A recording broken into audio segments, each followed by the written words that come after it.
나누도록 하겠습니다. 요한복음 1장 35절부터 42절까지의 말씀인데요. 다 같이 일어나셔서 우리 같이 교독하시고 마지막 절을 합독하겠습니다. 요한복음 1장 35절부터 42절입니다. 또 이튿날 요한이 자기 제자 중 두 사람과 함께 섰다가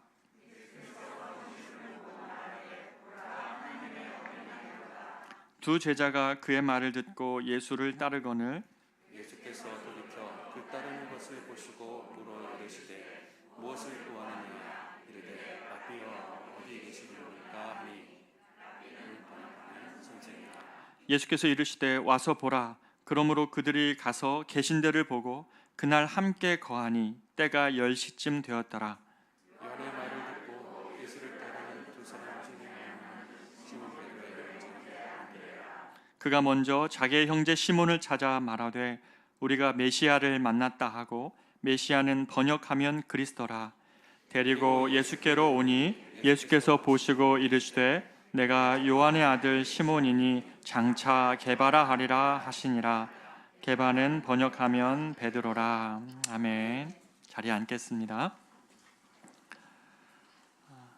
오늘 저는 요한복음 1장의 말씀을 가지고 주님의 물음 무엇을 구하느냐라는 이 제목으로 말씀을 나누고 싶습니다. 오늘날 사람들을 이끌어가고 있는 게 무엇일까? 여러분 질문해 보셨나요? 무엇에서 삶의 의미를 찾고 있을까요? 이 포스트 모던의 관점이 이 모든 사상과 문화 그리고 사람들의 생활 양식에 자리 잡으면서 이 절대적 가치가 사라져 버리고 절대적 권위도 없어져 버렸습니다. 사람들은 이제 오로지 자신의 판단을 믿어야 되고 자신의 생각과 자신만을 의지하며 살아야 될 때가 되었습니다. 누구한테도 간섭받지 않고 지도받지 않으니까 자유라고 여기기 있지만 동시에 누구도 그 삶을 책임져주고 인도하지 않기 때문에 불안해합니다. 그래서 우리가 자유에 대해서도 고민하지만 또 다른 책 한 권 여러분 아시죠? 에릭 프롬이 썼던 자유로부터의 도피. 사람은 자유롭고 싶지만 동시에 그 자유로부터 도피하고 싶은 마음도 같이 있다는 것입니다. 우리나라도 마찬가지인데요. 민주화를 이루면서 이 거대 담론이 사라져 버렸죠. 사람들을 이끌어갔던 거대 담론이 사라지고 최근에는 이제는 이 소확행이라는 이런 단어, 이런 추구, 그래서 소소하고 확실한 행복들을 추구하는 삶의 양식들이 사람들 안에 자리 잡고 있습니다. 이것이 목표가 되는 삶이 유행처럼 번지고 있죠. 그러나 동시에 우리가 우리 시대의 이면을 보면 또 가난과 이 외로움 속에 이 홀로 삶을 마감하는 이 고독사가 한국 사회에 최근에 엄청나게 증가하고 있고 또 범죄는 갈수록 흉악해져 가고 또 배고픔과 기아, 이 전쟁의 문제, 위협의 문제는 여전히 세상 가운데 들려오고 있습니다. 잠시 행복에 기대어 우리가 있을 수는 있지만 또 우리 삶에도 도대체 우리가 어떤 삶을 살아야 의미 있는 삶을 살 수 있는 것인가 여전히 명확한 답을 갖고 있지 못하고 있는 것도 이 세상 사람들의 또 우리들의 질문이기도 합니다. 오늘 본문에서 요한의 제자들이 등장을 하고 있는데요. 요한에게서 혹은 요한이 전한 메시지에서 답을 찾고자 했던 사람들이 요한의 제자들이었습니다. 이 요한의 제자들의 규모가 얼마나 될지 명확하지는 않았지만 당시에 마태복음 3장에 보면 요한이 회개하라 천국에 가까웠느니라 라는 이 메시지가 당시에 이 갈릴리 사람들에게 마음을 울렸고 동시에 많은 무리가 이 온 갈릴리와 유다에서 이 요단으로 갔던 기록을 보면 우리가 추측해 볼 수 있겠는데요. 요한의 두 제자 말고도 많은 제자들이 있었을 것입니다. 하지만 오늘 본문에 등장하는 이 요한의 두 제자 누군지는 알지 못하는데 40절을 보면 그 중에 한 사람 이름이 나옵니다. 40절 말씀을 같이 한번 읽어보겠습니다. 시작. 요한의 말을 듣고 예수를 따르는 두 사람 중에 하나는 시몬 베드로의 형제 안드레라. 한 명은 안드레였다는 겁니다. 또 한 사람은 이름을 밝히지 않고 있는데 이 요한복음의 저자 요한은 요한복음에서 자기를 자꾸만 숨깁니다. 자기인데도 자기가 아닌 척 기술을 하고 있는 이 요한복음의 특성상 학자들은 또 다른 한 사람은 자기 자신이었을 것이다. 요한 자기 자신이었을 것이다. 이렇게 말을 합니다. 나중에 예수님의 제자가 되었던 안드레와 요한이 원래는 세례 요한의 제자였던 거였습니다. 그런데 왜 이들이 요한이 전한 말에 이끌려 그렇게 요한을 따랐을까요? 당시에 많은 사람들이 회개하라, 하나님 나라, 천국이 가까웠다는 말에 그들의 마음이 쏠렸고 그 마음에 그들이 이 요단강가를 찾았을까요? 우리가 오늘 본문을 이해를 하려면 요한과 예수님의 주 사역의 장소였던 갈릴리를 이해를 해야 됩니다. 왜 예수님이 예루살렘이 아닌 갈릴리를 주 사역의 무대로 삼으셨을까? 특별히 갈릴리의 가버나움을 그 사역의 무대로 삼으셨을까? 우리는 마음의 염두에 둬야 됩니다.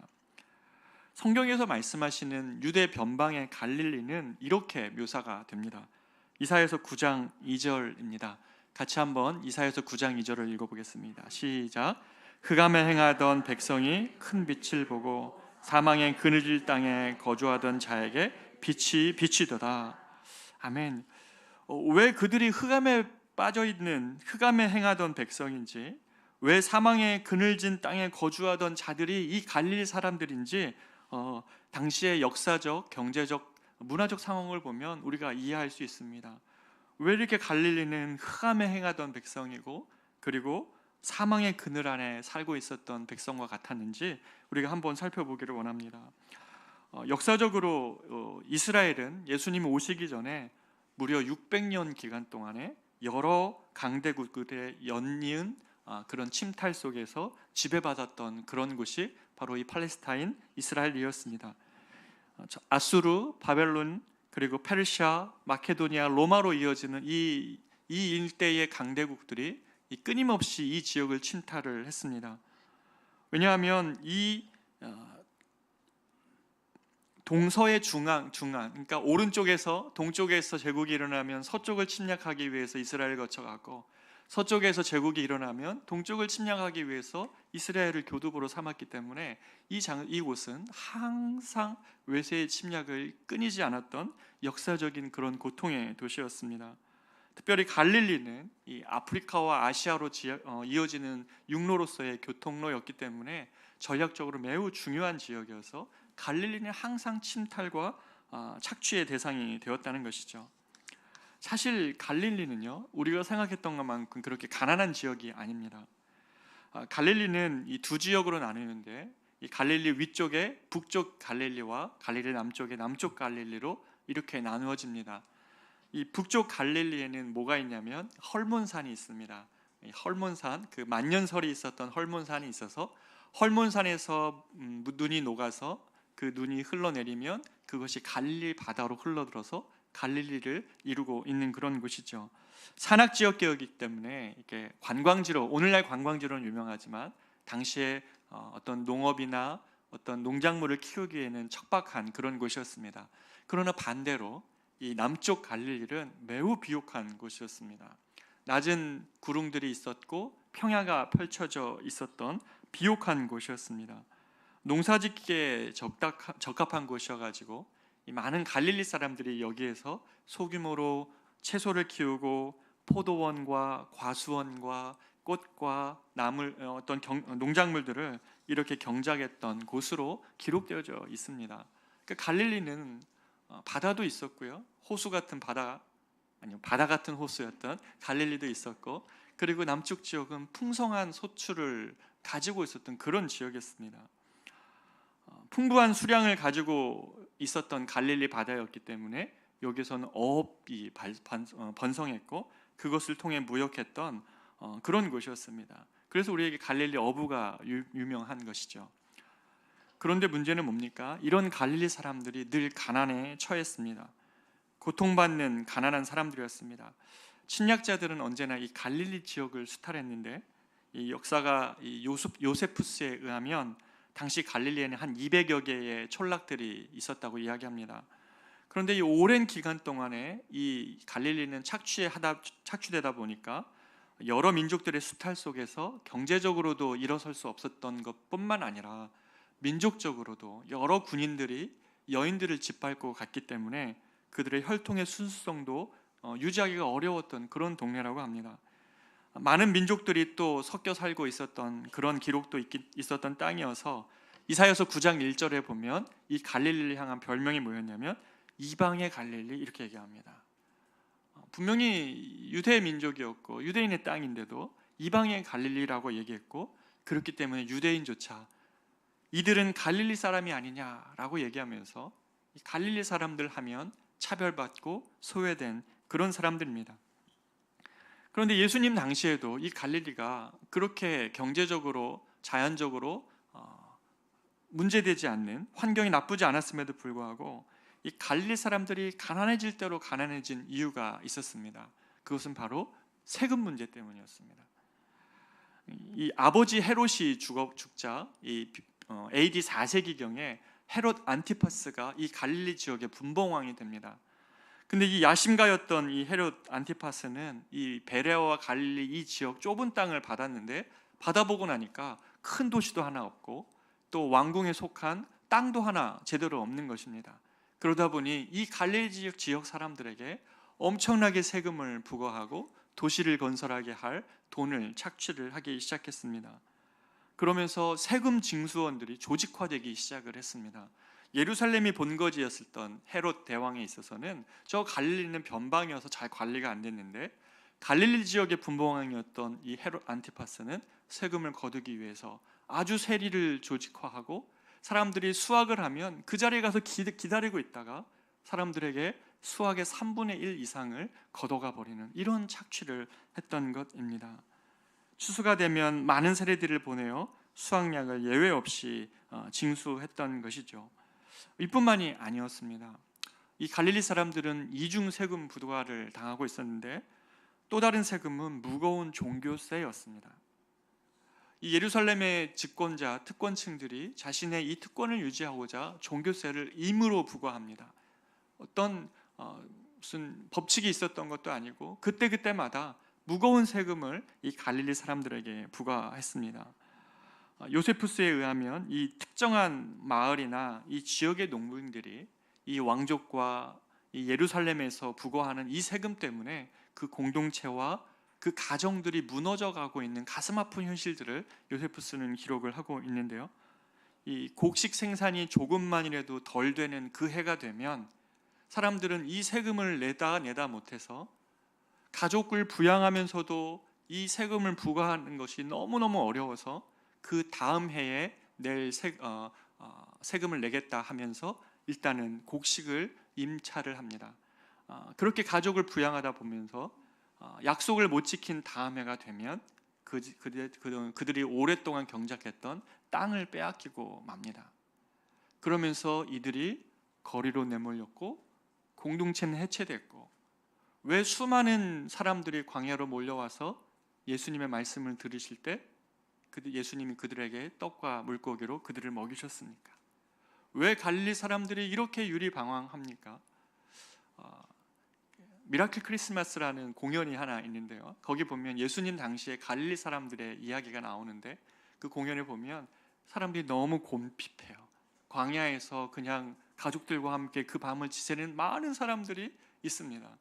그런 떠돌이 생활, 공동체가 무너지는 것이 바로 이 갈릴리가 되어버렸던 것이죠. 그래서 이러한 공동체가 해툴되고 배고픔에 처해 거리로 몰려난 이 땅, 이것이 바로 갈릴리였습니다. 이런 경제적 모순이 심화되고 사회적으로 해결할 방법이 없을 때 사람들은 어떻게 대처할 수 있었을까요? 아마 이것은 역사적으로 똑같습니다. 이렇게 길이 없어 보이는 때가 되면 사람들은 세 가지 방식을 택하는 것이 역사적인 모습입니다. 당시에도 똑같았는데요, 첫 번째는 이런 사회를 변화시켜 보고자 무력으로 저항하는 세력들이 일어났습니다. 당시 예수님 당시에 열심당이라고 부르는 이 진로 땅이라는 이 사람들의 무리가 생겨났습니다. 가룟 유다, 우리가 잘 알고 있는 예수님을 팔았던 가룟 유다가 바로 이 진로 땅 당원이었습니다. 이들은 부패하고 모순된 이 사회 현실을 개혁하기 위해서 무력으로 바꿔보고자 칼을 들은 사람들입니다. 왜 안 그랬겠습니까? 가슴 뜨거운 정의감에 이 불타는 젊은이들이 이 땅에서의 이 모순된 이 사회 현실을 바꿔보고자 그들은 칼을 든 것이고, 그것들 외에는 다른 방법이 없어 보이니까 그런 선택을 했을 것입니다. 가족들이 고통당하고 민족이 수탈당하는 상황을 침묵하고 볼 수는 없으니까 그런 선택을 했던 것이죠. 요세푸스는 그래서 이 갈릴리 사람들은 항상 적들의 침략에 저항했고 어린아이들조차 전쟁에 단련된 사람들이었다고 이렇게 기록을 하고 있습니다. 또 다른 방식의 저항이 있죠. 그것은 형식은 완전히 반대인데요. 이런 현실을 도피하고 외면해 버리는 겁니다. 이들은 이렇게 생각하죠. 악취나는 세상이니 더러운 세상을 떠나서 이 사해바다 주변에서 공동체를 만들고 살았습니다. 갈릴리의 이 무거운 현실을 떠나서 그냥 우리끼리 이제는 모여 살자라고 얘기하면서 갈릴리 사해바다 주변에 공동체를 만들어 살았습니다. 이들이 바로 에세네파였습니다. 당시 각자마다 이 사회 현실을 놓고 고민하면서 누구는 칼을 들었고 누구는 현실에서 도피해 이 사해바다 근처에서 공동체를 만들어서 살았습니다. 그들은 기도했고 그들은 말씀을 보면서 하나님이 오셔야만 이 문제가 해결된다고 생각하고 있었습니다. 그 모습 자체는 좋았으나 그러나 문제는 뭡니까? 그들이 이 땅의 현실에 등을 돌리고 있다는 사실이었습니다. 현실에 지친 많은 이들이 이 에세네파를 찾기도 했습니다. 셋째는 가장 저급한 형태의 저항인데요. 이도저도 아니고 그냥 현실에 적응하며 무거운 고민하지 말고 그냥 먹고 마시며 살자. 그냥 약간 돈이라도 생기면 술에 취해버리면서 세상을 잊으려 하거나 잠시의 쾌락에 몸을 맡기며 살아가는 그런 형태였습니다. 주어진 세상이 약할 때 사람들은 이 셋 중에 하나를 택하곤 했습니다. 갈릴리 사람들도 이런 선택을 하며 살았지만 모두 옳지 않았습니다. 칼은 또 다른 보복을 낳았고 세상을 등지며 은둔하는 것은 죄인과 고통받는 사람 그 한가운데 서 계신 예수의 자리를 못 보는 사람들이었습니다. 가장 저급한 행동은 그냥 눈을 닫고 쾌락에만 빠져 살아가는 삶이었죠. 바로 이때에 도대체 어느 길로 가야 될지 알지 못하는 이때에 등장한 것이 세례 요한이었습니다. 이도저도 아니고 도대체 어떻게 살아야 되냐고 고민하는 사람들에게 세례 요한의 외침이 들려온 것입니다.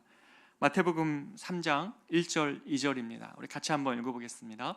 시작. 그때에 세례 요한이 이르러 유다 광야에서 전파하여 말하되 회개하라 천국이 가까이 왔느니라 하셨으니, 세례 요한이 유대 광야에서 그때 외친 겁니다. 그런 세 가지 길 말고 또 다른 길이 있다는 겁니다. 전파하여 말하되 회개하라 천국이 가까이 왔다. 하나님이 다스리시는 하나님의 나라가 가까이 왔다라는 외침을 그들 가운데 던져낸 것입니다. 회개하고 하나님 나라의 질서 안으로 다시 들어가면 소망의 길이 있다고 말하고 있는 것이죠. 사람들은 이 세 가지 선택 외에는 길이 없어 보여서 절망의 땅, 흑암의 땅에 살고 있다고 생각했지만 세례 요한이 외치는 새로운 길, 회개하고 하나님 나라로 들어가면 하나님의 통치의 다스림으로 들어가는 그 나라가 가까이 왔다라는 외침이 당시에 많은 사람들의 마음을 울렸고, 그래서 회개의 세례를 베푸는 요한에게로 이끌렸던 것입니다. 안드레 요한, 이 두 젊은이는 바로 세례 요한으로부터 답을 얻고자 세례 요한의 제자가 되었던 그런 사람들이었습니다. 그런데요, 오늘 본문에 보니까 이 안식일 어느 날에 이 세례 요한이 이 두 제자와 하루를 보내고 있었는데 안드레 요한과 예수님께서 저 앞을 지나가시는 겁니다. 이틀 전 세례 요한이 예수님께 세례를 베풀었던 바로 그 예수님이 그 앞을 지나가는 것입니다. 요한은 이 예수님을 보고 이렇게 외쳤습니다. 보라, 저 예수님을 보라, 하나님의 어린 양이로다 라고 외쳤습니다. 두 제자는 요한의 이 말을 듣고 즉시로 예수님께로 갑니다. 예수님을 따라간다는 것이죠.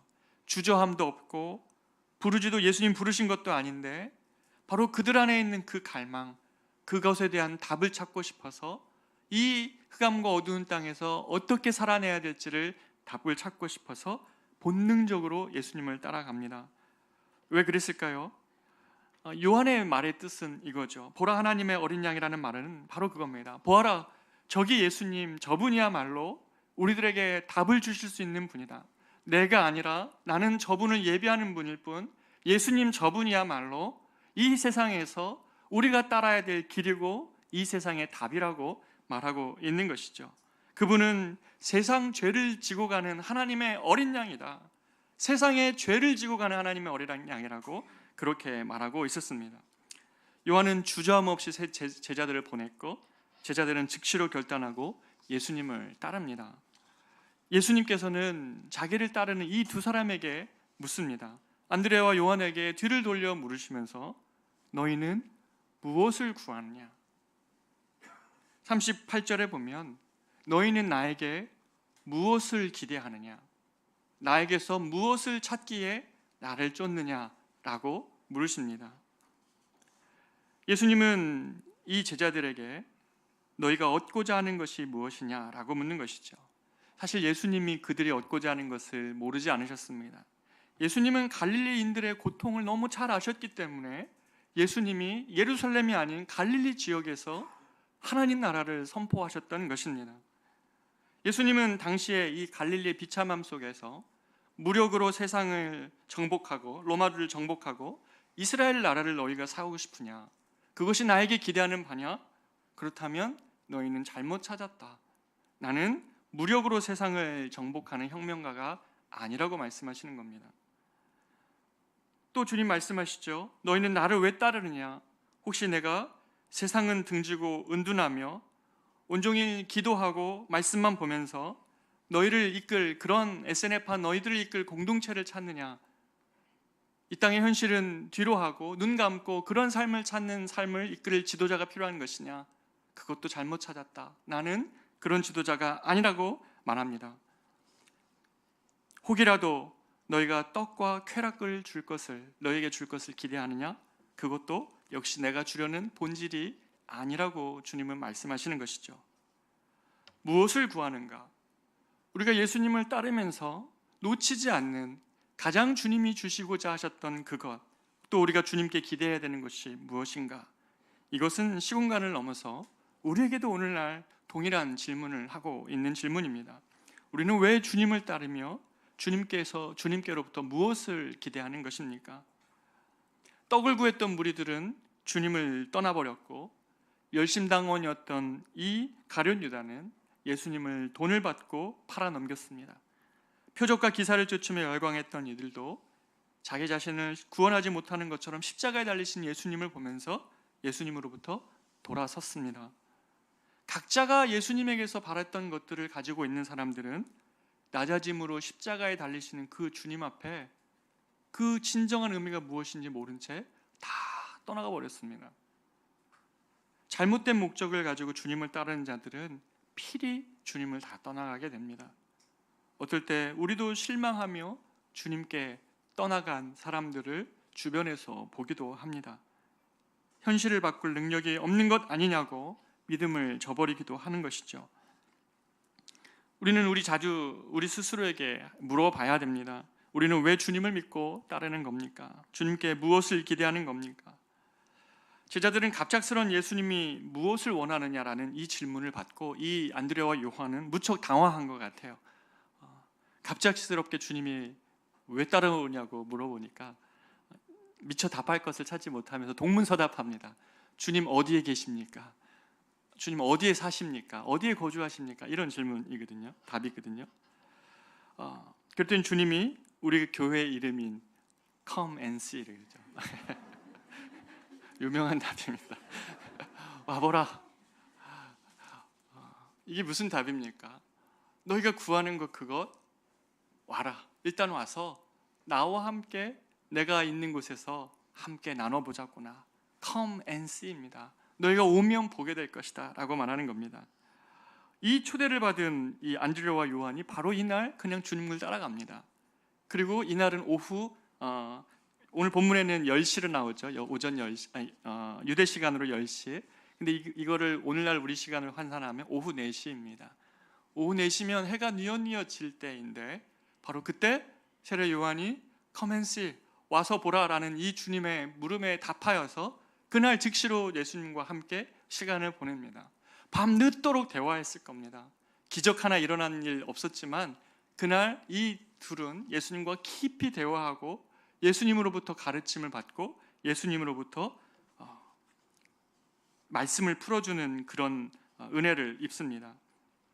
사실 요한이 이렇게 자기가 예수님을 따라간 시간을 오전 10시라고 정확하게 기록하는 것이 쉽지 않았습니다. 왜냐하면 요한복음은 시간이 상당히 흐른 요한의 노년에 지은 말씀입니다. 그렇기 때문에 아주 오래전에 예수님을 만난 흐릿한 기억만 있을 수 있었는데 그가 그때는 10시였다고 딱 말할 수 있었던 이유는 뭡니까? 그가 그날 예수를 만났기 때문에 그렇습니다. 저와 여러분이 예수님을 만난 그날에 대한 기억이 우리 안에 선명했던 것처럼 요한도 이날 내가 메시아를 만났던 날이었기 때문에 선명하게 그날을 기억하고 있습니다. 자신이 만난 구원자 메시아, 예수님이 말씀을 하시며 예수님과 대화하다 보니 이 예수님이야말로 이 갈릴리의 암흑과 같은 상황에서 자신을 구원할 메시아라는 사실을 알고 깨달았다는 것입니다.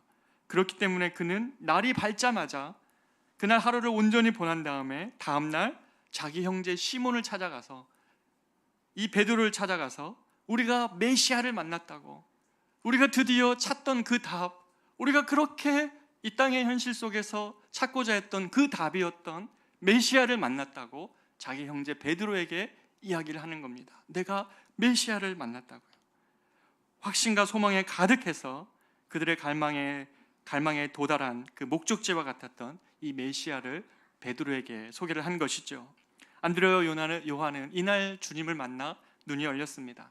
마치 엠마오로 가던 두 제자가 예수님의 말씀이 풀어질 때에, 예수님께서 말씀을 풀어주실 때에 그 마음이 뜨거웠던 것처럼 예수님에게서 세상 죄를 지고 가는 하나님의 어린 양이라고 선포했던 요한의 메시지가 무엇인지, 이 땅의 이 모든 모순된 현실을 바꿔내기 위하여서 칼을 들 것도 아니요, 은둔하며 살 것도 아니라, 쾌락을 즐기며 살 것도 아니라 우리 안에 있는 진정한 문제는 바로 이 죄의 문제였구나. 그리고 예수님은 이 죄를 해결하기 위하여서 이 땅에 오신 하나님의 어린 양이시구나.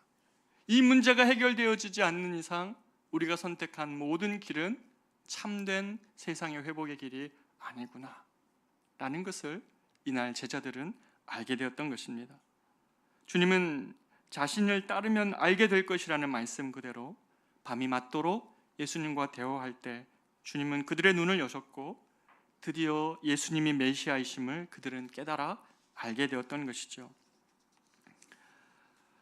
사랑하는 여러분, 기독교는 우리가 이 천국을 지향하지만 동시에 지극히 현실적인 종교입니다.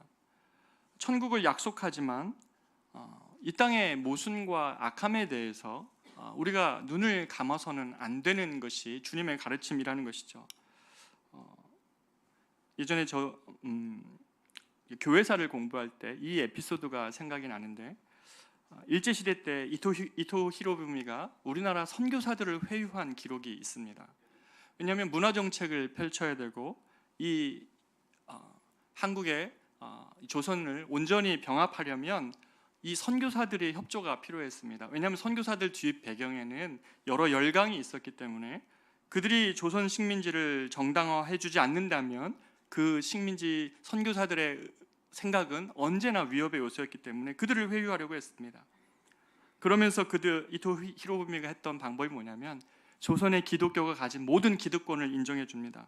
그들의 전답과 주택 그리고 교회 부지에 대해서 인정을 해주고 면세를 해줍니다. 그러니까 교회가 가지고 있는 기득권을 다 인정을 해준 거예요. 그렇게 회유하려고 했습니다. 근데 다만 뭘 했냐면 한 가지를 제한하며 없애려고 했습니다. 그것이 뭐냐면 구약을 없애려고 했습니다. 구약만 설교하지 말아라. 너희들 성경에서 구약을 빼라는 거예요. 왜요? 이 구약은 이스라엘 백성들이 여러 해 고통받으면서 여러 민족의 침탈을 받으면서 끝까지 소망의 끈을 놓지 않았던 메시지가 구약의 메시지였거든요. 그 시대를 향하여서, 어두워지는 시대를 향하여서 하나님의 백성으로서 빛을 발하기 위하여서 그들이 소망의 메시지를 붙들었던 것이 바로 이 구약의 예언자적인 메시지입니다. 시대의 어둠과 시대의 악함을 침묵하지 못하게 만들었던 것이 구약의 메시지였는데, 식민지 정당화를 하기 위해서 그 구약을 없앤 것입니다. 그래서 1941년 7월 24일자 신한민보라는 곳을 보면 이 구약이 공식적으로 교회에서 폐지가 됩니다.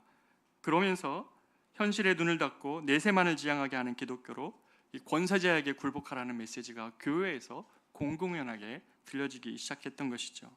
사랑하는 여러분, 이것은 바르지 않습니다. 기독교는 천국을 사모하되 이 땅의 불의한 현실을 직시하면서 나아가야 될 의로운 길이 무엇인지 끊임없이 목소리를 내야 됩니다. 사랑하는 여러분, 그런데요, 이것이 우리가 해야 될 역할임에도 불구하고 그럼에도 우리가 잊지 말아야 할 중요한 일이 하나 있습니다. 그것은 예수님은 이 세상 나라를 위해서 오신 구원자가 아니라는 사실입니다. 예수님은 이 세상 나라의 개선이 아니라 우리를 완전히 다른 공의와 사랑에 통치하시는 이 하나님 나라로, 새로운 가치와 새로운 질서를 가진 하나님 나라로 우리를 부르신 것입니다. 회개하라, 천국, 하나님 나라가 너희 가운데 가까이 왔다라고 말씀하시면서 바울이 복음을 전하니까 데살로니가 사람들이 뭐라고 얘기합니까? 그들이 다른 임금이 있다고 말을 하기 시작하는 겁니다. 로마의 통치가 강력한 그 땅에서 우리는 진정한 왕이 있다고, 다른 왕이 있다고 말했던 사람들이 복음을 가진 자들입니다. 하나님 나라를 마음에 품고 살아가는 자들이고, 세상 나라의 개선을 넘어서 하나님 나라의 안으로 들어가는 사람들이, 하나님의 다스림 안에 들어가는 사람들이 하나님 나라의 백성인 것이죠. 아무리 좋은 제도를 만들어도, 그것을 만들기 위해 피 흘려도 그것을 운용하는 사람의 근본적인 죄성은 우리가 해결할 수 없음을 역사는 보여줍니다. 조금의 맑은 물을 붓는다 해서 옷으로 가득한 웅덩이를 맑게 할 수 없듯이 주님은 이 세상의 비참함을 끊임없이 양상해내는 죄의 뿌리인 이 죄 문제를 해결하기 위하여 이 땅에 오셨습니다. 죄의 뿌리를 제거하지 않는 한 죄로 인한 증상들, 사람들 안에 있는 이기심과 탐욕, 살인과 거짓, 음란과 전쟁과 죽음의 문제는 온전히 해결할 수가 없습니다. 그것을 제도적으로 관리를 해보려고 하나 오히려 더 심화된 형태로 드러나며 사람의 몸과 영혼은 끊임없이 파괴됩니다. 이것이 우리가 보고 있는 현실 아닙니까? 주님은 이 갈릴리의 고통함에 유리하며 방황하는 무리들, 흑암에 거하는 것처럼 길을 찾지 못하면 이 세상 한복판에 오셔서 그들을 고통하게 하는 그 근본 문제인 이 죄의 문제, 우리의 영혼과 마음을 피폐하게 만드는, 그리고 우리의 삶, 우리와 함께하는 자들을 고통하게 만드는 이 죄 문제를 처리하기 위하여 십자가에 달리셨습니다. 그렇기에 십자가만이 모든 문제를 푸는 근본적인 열쇠입니다. 예수님의 십자가만이 세상의 모든 고통과 비참함의 문제를 푸는 진정한 해결책입니다. 답을 찾아 이리저리 헤맸던 안드레와 요한, 칼을 들어야 되나? 내가 어디 은둔하면서 세상을 등지며 살아야 되나? 아니면 이도저도 아니면서 그냥 오늘 주어진 쾌락에 그냥 내가 만족하며 삶을 잊으며 살아야 되나?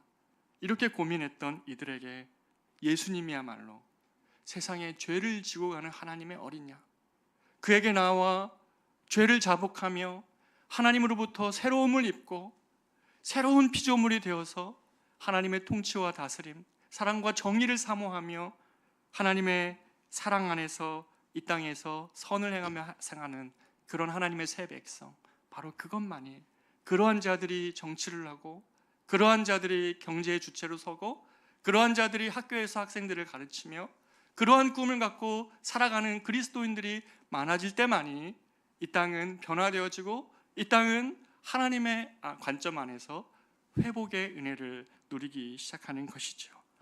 사랑하는 여러분, 그리스도의 십자가만이, 십자가의 대속의 죽으심만이 우리를 망가뜨렸던 우리의 죄의 문제를 해결하고 우리는 그 안에서 용서함을 받고 그리스도로 새로운 옷을 입으며 의롭다 여기심을 받고 하나님의 백성으로 새롭게 우리가 서게 될 것입니다.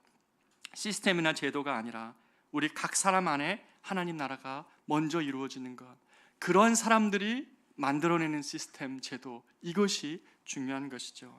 그렇기 때문에 하나님 없이 정치하다가, 하나님 없이 혁명하다가 꿈꾸며 실패한 자들도 예수님은 받아주셨고, 쾌락만을 추구하다가 영혼이 말라 비틀어진 사람도 주님은 여전히 안아주십니다. 은둔하며 주님 나라 임하길 소망했으나 세상 한복판에서 가난하고 소외된 자들과 함께 계시는 예수님의 서 계신 자리를 보면서 돌이켜서 지금 이 땅 가운데 하나님 나라가 시작되었다는 주님의 선포를 믿고 하나님 나라 임하길 소망하는 그 기도에 주님은 함께 하시는 것이죠. 사랑하는 여러분, 우리는 주님께서 진실로 하시고자 하셨던 이 일에 귀를 기울여야 됩니다. 우리가 이 확신이 정말 필요합니다. 예수께로 가서 그의 죄의 문제를 해결하고 그 죄 씻음의 용서함을 받고 하나님의 새로운 백성으로, 새로운 피조물로 거듭난 사람들이 이 땅에 하나님의 백성으로 서게 되고 각자가 그렇게 영혼으로 서갈 때 하나님 나라는 그렇게 확장이 됩니다. 그런 사람들이 고민하는 제도, 그런 사람들이 고민하는 시스템, 그런 사람들이 운영하는 회사, 그런 사람들이 가르치는 학교, 바로 이것이 하나님 나라가 이루어져가는 방법인 것이죠. 사랑하는 여러분, 주님은 다른 길이 아니라 십자가의 길을 통해 세상의 이 모든 문제와 근본적인 아픔을 해결하려고 하셨습니다. 그렇기 때문에 주님이 진정한 메시아입니다. 하나하나의 작은 문제들이 아니라 뿌리의 문제였던 이 죄 문제를 해결하는 것, 바로 이것이 저와 여러분의 문제도 마찬가지입니다. 저와 우리의 문제도 하나님 앞에서 우리의 근본적인, 우리의 중심에 있는 자아 중심성과 하나님을 싫어하는 우리의 마음들, 거절하는 우리의 마음들을 하나님이 바꾸어 그리스도의 사랑으로 바꾸어내실 때에 우리의 영혼 안에도 회복이 일어나는 것이죠. 오늘도 우리는 우리 자신에게 물어야 합니다. 왜 나는 주님을 따르려 하는가? 주님께 무엇을 구하고자 하는가? 남을 탓하며 살아가는 동안에는 내 안에 있는 모순도, 세상의 문제도 해결할 수 없습니다. 그러나 우리가 이 그리스도의 십자가의 자리 앞에 서서 그리스도의 한없는 사랑과 한없는 용서와 한없는 그 하나님의 회복케 하심만이 비로소 나의 모든 문제를 안에서부터 밖으로 해결할 수 있다는 이 방향성, 복음은 언제나 밖에서 우리를 안으로 회복시키는 것이 아니라 우리 안에서 밖을 회복시켜내는 바로 복음의 방향성이 이것입니다. 주님 나라 내 안에 임하고 그리고 동시에 하나님 나라 세상에 온전히 임할 그것만이 이 세상 모든 문제와 모순에 대한 유일한 해답임을 우리가 놓치지 않고 끊임없이 하나님의 백성으로 교회가 그 하나님 나라를 지향하며 살아가는 것, 바로 그것이 교회가 걸어가야 될 예수의 길입니다. 사랑하는 여러분, 그러나 만만치 않습니다. 세상 한복판에서 하나님 나라의 원리인 이 사랑과 공의의 삶, 섬김과 낮아짐에 사는 삶, 것은 눈물이 필요할 때가 있고 정말 쉽지 않은 좁은 길입니다.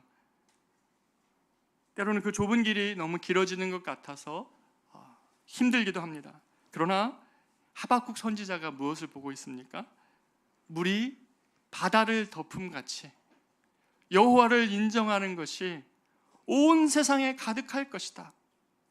지금은 비록 사람들이 주님께로 등을 돌리고 그렇게 주님을 무시하며 그렇게 살아가고 있지만 언젠가 주께서 다시 오실 그날, 하나님 나라가 온전히 임할 그날에는 물이 바다를 덮음같이 여호와의 영광을 인정하는 것이 온 세상에 가득할 것이다 라는 그 꿈, 그 소망을 가지고 그 믿음의 길을 걸어갔던 것처럼 마침내 모든 입으로 그리스도를 주라 온전히 고백하는 하나님 나라가 이 땅 가운데 주님이 온전히 이루실 것입니다.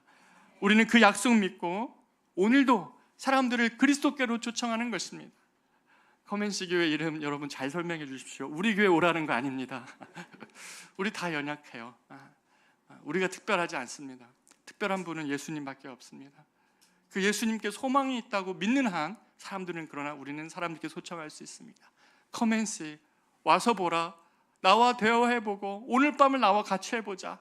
너가 가지고 있는 궁극적인 그 답에 내가 답해 줄 수 있다라고 말씀하시는 그 주님, 절망 속에 있었지만 예수 안에서 희망을 보고 흑암 중에 거하고 있었지만 밝은 빛을 보게 하신 그 예수께로 우리는 초청한다면 우리는 바로 우리 교회가 세워진 목적이고 또 우리 모든 그리스도인들이 부르심 받은 바로 그 목적대로 살아갈 수 있습니다.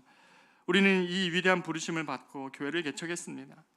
조금은 더딜 수 있고 조금은 연약해질 수 있어도 우리가 이 방향을 놓치지 않았으면 좋겠습니다. Come and see. 그리스도께로 가면 우리 자신도 새로움을 입고 이 부르심 앞에 나오는 모든 영혼들이 살아날 수 있으며 길을 잃고 헤매는 모든 사람들에게 하나님께서 길 되어주시고 주님이 그들을 이끌어 가시고 생명을 주실 것이라는 것 잊지 않고 우리가 이 소망 품고 끝까지 이 예수의 길을, 다른 무엇이 아닌 이 예수의 길을 끝까지 가는 저와 여러분 되시기를 축복합니다. 우리가 이 시간에 같이 한번 찬양하기를 원합니다. 예수의 길이라는 찬양인데요, 우리가 이 찬양 부르면서 우리의 고백을 담아 불었으면 좋겠습니다. 길이 보이지 않는 것 같은 그곳에 서 계신 주님, 내 손 잡고 가라고, 내가 곧 길이요 진리요 생명이니 이 길로 가라고 말씀하시는 이 주님의 부르심에 우리가 마음으로 응답하며 이 시간에 같이 찬양하며 나아가겠습니다. 같이 찬양합니다. 안개 속에서 주님을 보내 아무도 없을 것 같던 그곳에서 손 내미셔서 나를 붙드네 길 잃고 쓰러져 가던 그곳에서 안개 속에 주님을 보내 아무도 없을 것 같던 그곳에서 손 내미셔서 나를 붙드네 길 잃고 쓰러져 가던 그곳에서 주 말씀하시네 내 손 잡으라고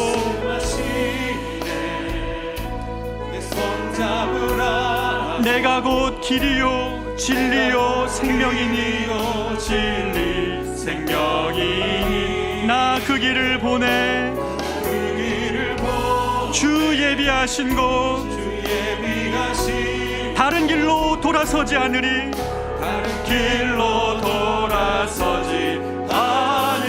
예수의 길 그 좁은 길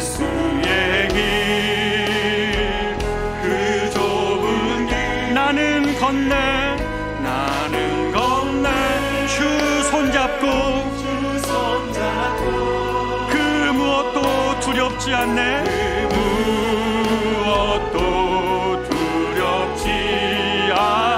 주님 주신 약속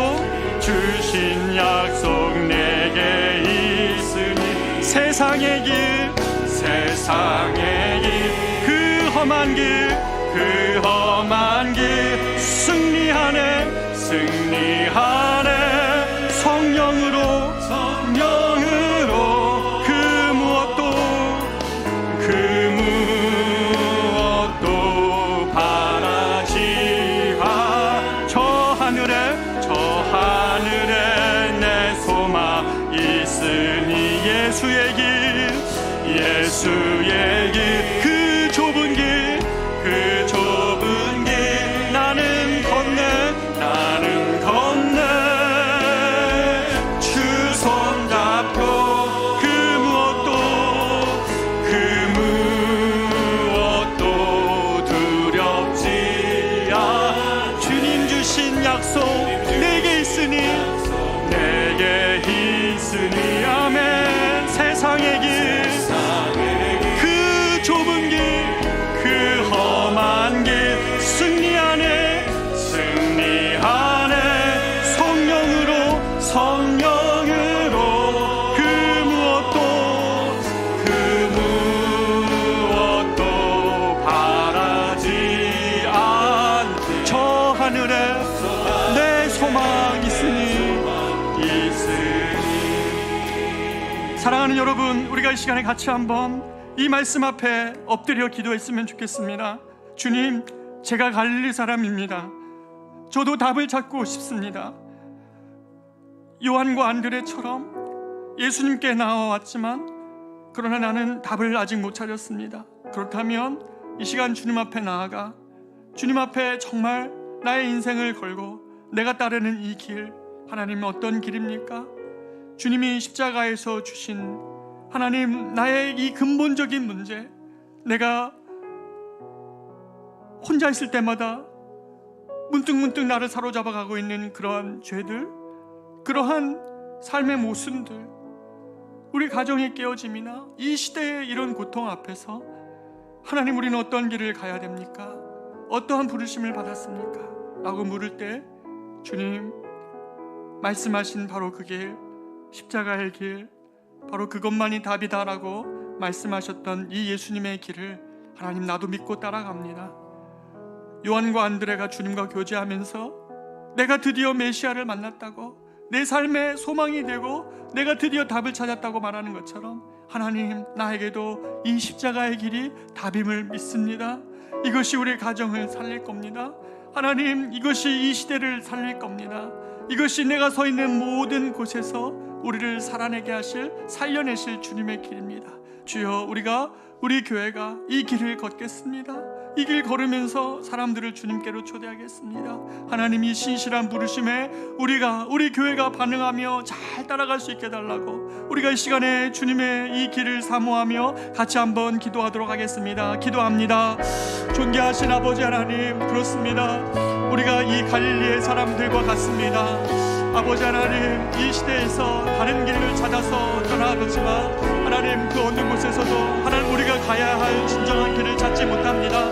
그러나 하나님 아버지, 우리가 이 십자가 안에서, 이 주님이 부르신, 하나님 불러주신 하나님 이 십자가 안에서만이, 하나님이 예수의 길만이 아버지 하나님, 우리가 가야 될 길입니다. 사랑하는 주님, 예수 안에서 새로움을 입게 하여 주시옵소서. 사랑하는 우리 커맨시 모든 성도들, 하나님 그리스도 안에서 하나님 정말 새로움을 입고 새로운 백성 되게 하시고 새로운 눈을 힘있게 하여 주시옵고, 하나님의 새 백성 되게 하여 주셔서 하나님 이 땅 가운데서 하나님 나라를 소망하며 아버지 하나님, 다른 임금이 있다, 우리의 임금 되게 하려고 하는 다른 많은 것들이 우리의 진정한 임금이 아니고 우리의 왕이 아니라고 하나님 거절하며, 하나님 우리의 오전의 왕 되신 주님의 자신을 하나님 사랑과 공의의 나라, 아버지 하나님 그 하나님의 사랑과 공의의 통치를 하나님 기대하며, 아버지 하나님 우리가 이 예수의 길을 끝까지 낮아짐과 섬김으로 감당하고, 하나님 아버지 우리가 그렇게 사랑하면서 아버지 하나님 저 하나님 세상에서 길을 몰라 헤매는 사람들에게도 예수께로 나오라고,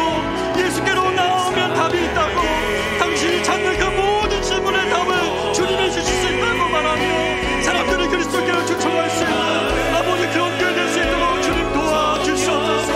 아버지 하나님, 우리가 이런 교회 되기를 원합니다. 아버지 하나님, 우리가 이런 교회 되어서 하나님 세상을 그리스도께로 하나님 인도하는 그런 교회 될 수 있도록 인도하여 주시옵소서. 아버지, 다른 길은 없습니다. 주님만이 우리의 길이요 우리의 소망이요 하나님, 우리의 하나님 길입니다. 주께서 하나님 우리 가운데 함께하여 주시옵소서. 사랑하는 우리 성도들, 아버지 하나님 주님께로부터 다른 무엇을 구하지 않게 하여 주시옵소서. 아버지, 그것이 반드시 저들이 실망하게 되는 이유일 것입니다.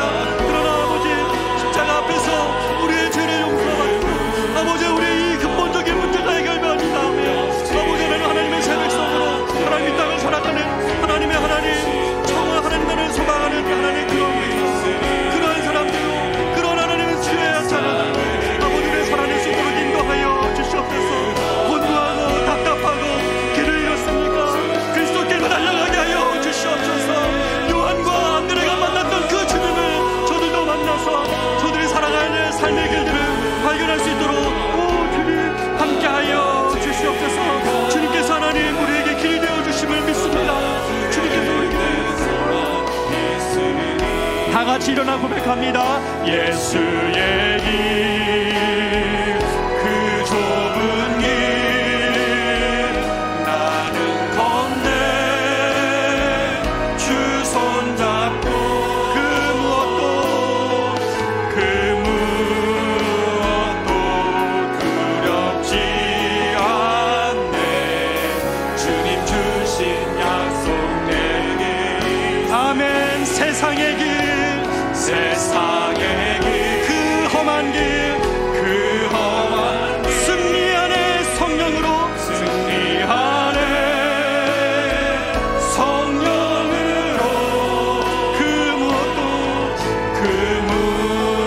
무엇도 바라지 않네. 저 하늘에 내 소망 있으리. 다시 한번 고백합니다. 예수의 길. 손을 들고 찬양합니다. 그 좁은 길 나는 건네. 두 주 손잡고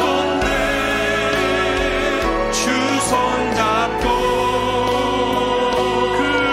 그 무엇도 두렵지. 주님 주신 약속 내게 있으니 약속 내게 있으니 세상의 길 세상의 길 그 험한 길 그 험한 길 승리합니다. 성령으로 네 성령으로 그 무엇도 바라지 않네. 저 하늘에 내 소망 있으리. 존귀하신 하나님 아버지, 참 감사합니다. 오늘 이 아침에 주님만이 우리가 걸어가야 될 길이라고 약속하여 주셔서 말씀하여 주셔서 감사합니다.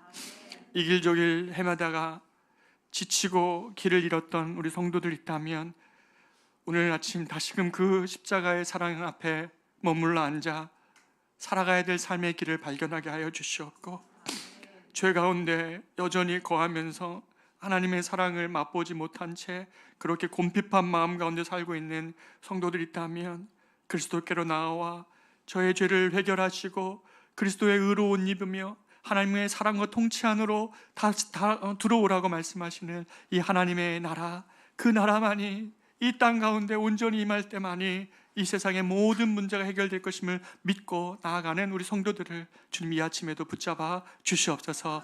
그 길이 우리에게 하나님이 명하신 유일한 길임을 믿고 나아가는 우리 성도들 되길 원하며, 이제는 우리 구주 예수 그리스도의 은혜와 하나님의 사랑하심과 성령님의 인도 보호 교통 충만하심이 예수의 길만이 우리가 가야 될 길이라고 고백하며 나아가는 사랑하는 모든 성도들 가정과 저들의 삶의 기도 제목 위에 이제로부터 영원토록 함께 있을지어다. 아멘.